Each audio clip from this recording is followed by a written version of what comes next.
You have heard these words before, maybe beside a grave in the rain, maybe in a hospital room, whispered by someone who did not know what else to say, maybe in a film, right before something terrible happens.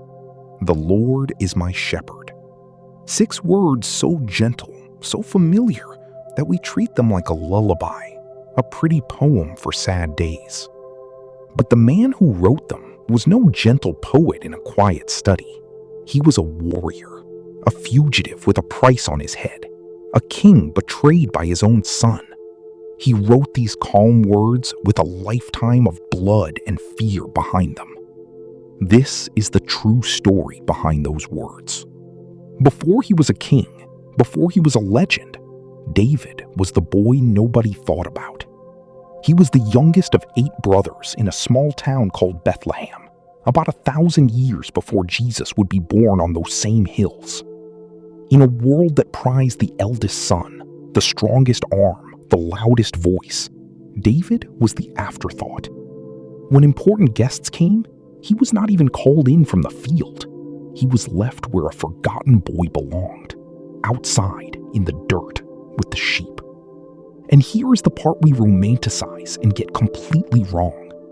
We picture shepherding as peaceful, a boy, a flute, a green hillside. But in ancient Israel, tending sheep was dangerous, exhausting, low-status work. It meant sleeping in the open. It meant freezing nights and blistering days. It meant lions and bears that came in the dark for the weakest lamb. David would later say, almost casually, that he had killed a lion and a bear with his own hands to save a single sheep. That was the job. He knew what it was to stand between something helpless and something that wanted to devour it. He knew the exact weight of a lamb that could not protect itself. And this is the secret buried at the bottom of the most famous psalm in the world. Before David ever called God his shepherd, David was one. Every image in Psalm 23, the green pastures, the still water, the rod, the staff, the dark valley, is not poetry he imagined. It is a job description he lived. Then one day, the great prophet Samuel arrived, sent by God to anoint the next king of Israel. He looked at the tall, impressive older brothers and was sure. And God said, no, not him. Not him either. Until finally, they had to send someone to fetch the boy still out with the animals. And God said, that one. Samuel poured oil over the forgotten shepherd boy and named him the future king. And then, nothing. No throne, no crown, no army. David simply went back to the sheep. Because between the promise and the palace lay something no one warned him about. Years of danger, years of running, a long, dark valley he would have to walk through before he ever understood the words the whole world would one day whisper over its dead. The world first learned David's name in a valley. A Philistine champion named Goliath, a mountain of a man in bronze armor, stood in the valley of Elah and dared any Israelite to fight him. For 40 days, the entire army of Israel, including King Saul, hid and trembled. And then, a shepherd boy, too young for armor, walked down into that valley with 5 smooth stones and a sling, the same sling he had used against lions in the dark. What happened next made him famous forever. 1 stone, 1 throw, the giant fell. And overnight, the forgotten boy became the hero of a nation. The people sang songs about him in the streets. Saul has slain his thousands, and David his tens of thousands. He married into the royal family. He became the king's favorite musician, the nation's favorite soldier. It looked like the promise was coming true fast. It looked like the story was almost over. It was only beginning.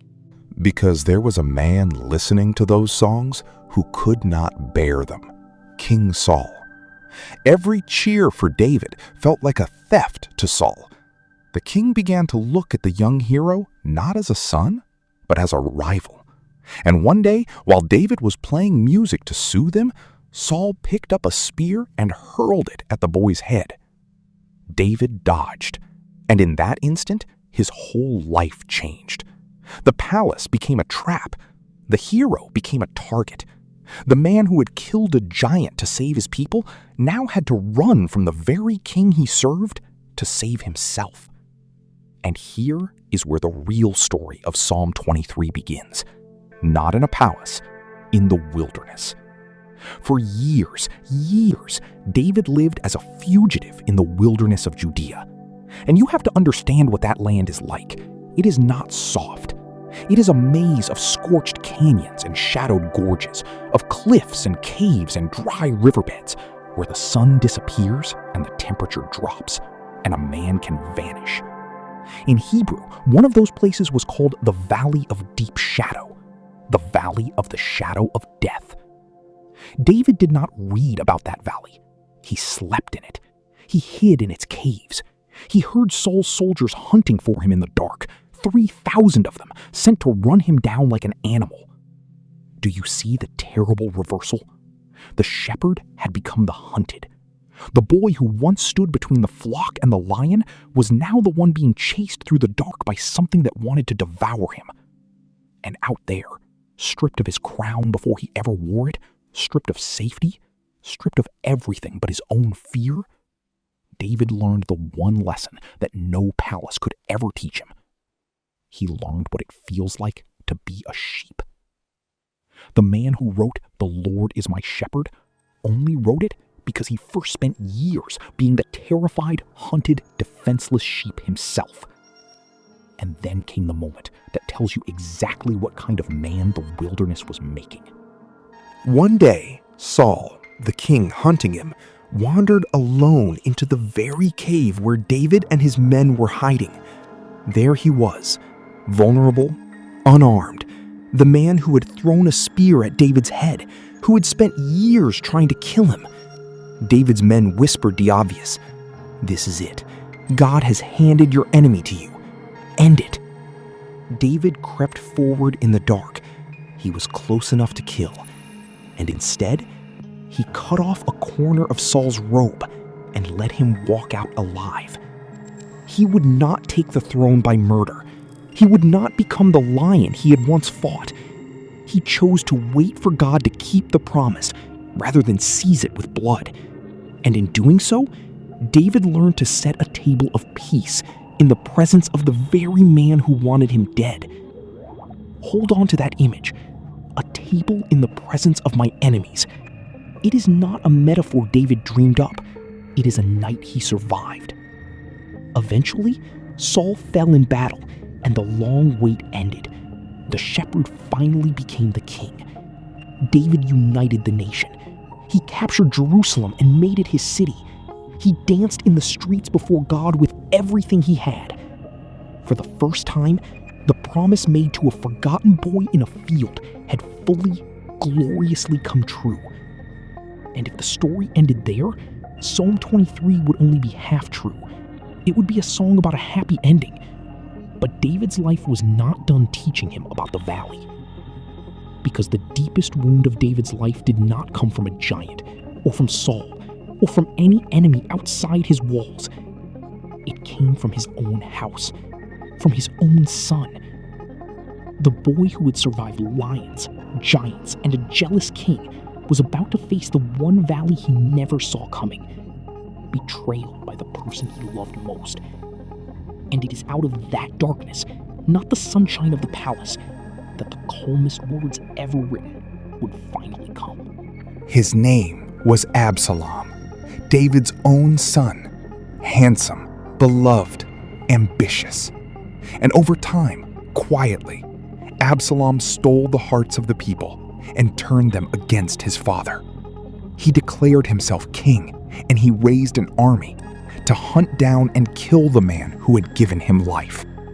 So the greatest king Israel had ever known had to run again. Picture it. An old man who had once faced a giant without flinching, now fleeing his own capital in the middle of the night. The Bible says he went up the Mount of Olives weeping, with his head covered and his feet bare, the ancient posture of grief and shame.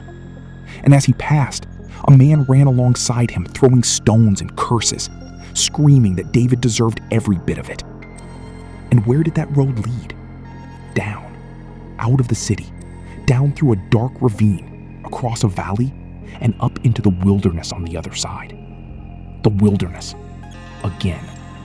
The old shepherd king, at the end of his life, walking one more time through a literal valley of deep shadow, betrayed, humiliated, grieving a son who wanted him dead. This is the man. This is the life. Now hear the misunderstanding we have made. We imagine Psalm 23 was written by someone who never suffered, a peaceful poet who had never known real fear. So we file it away for funerals and sad occasions, a soft comfort for soft moments. But the man who wrote "I will fear no evil" had every reason on earth to be afraid. He wrote it as someone who had slept in caves, dodged spears, buried friends, and been hunted by his own child. He was not describing a life without valleys. He was describing the only thing that got him through them. And somewhere along that road, the shepherd who became a king, who then had to become a fugitive all over again, David finally understood the truth his whole life had been teaching him. He was never really the shepherd. He was the sheep. And he had a shepherd who had never once left him in the dark. So he took the language of the fields he grew up in, and he wrote it down. The Lord is my shepherd. I shall not want. He makes me lie down in green pastures. He leads me beside still waters. Even though I walk through the valley of the shadow of death, I will feel no evil, for you are with me. We read those lines on sympathy cards. David wrote them out of scars. Now put every phrase back inside the life you just heard and watch it come alive. The Lord is my shepherd. Remember, David had been a shepherd. He knew exactly what that word demanded. Staying awake all night, fighting off lions, carrying the weak, counting every single one. So when he calls God his shepherd, he is not being sweet. He is saying, the one who watches over me works that hard, cares that much, and will fight that fiercely for one helpless sheep, for me. I shall not want. This is not from a man who had everything. It is from a man who had spent years with nothing. No home, no safety, no throne, and discovered that with God as his shepherd, he still lacked nothing that finally mattered. He makes me lie down in green pastures, beside still waters. A sheep will not lie down when it is afraid. It will not drink from rushing, dangerous water. Rest like that only comes when the flock trusts that someone stronger is standing guard. David is describing the peace he found, not because the danger was gone, but because the shepherd was near. Even though I walk through the valley of the shadow of death, here it is. That valley was not a metaphor to David. It was the wilderness of his exile, the ravine below Jerusalem, the darkest roads of his life. And notice the small, world-changing word, through. Not into and stuck there. Through. The valley was never the destination. It was only the road. I will fear no evil, for you are with me. Watch what happens in this line. Up to here, David has been talking about God. He leads, he guides, he restores.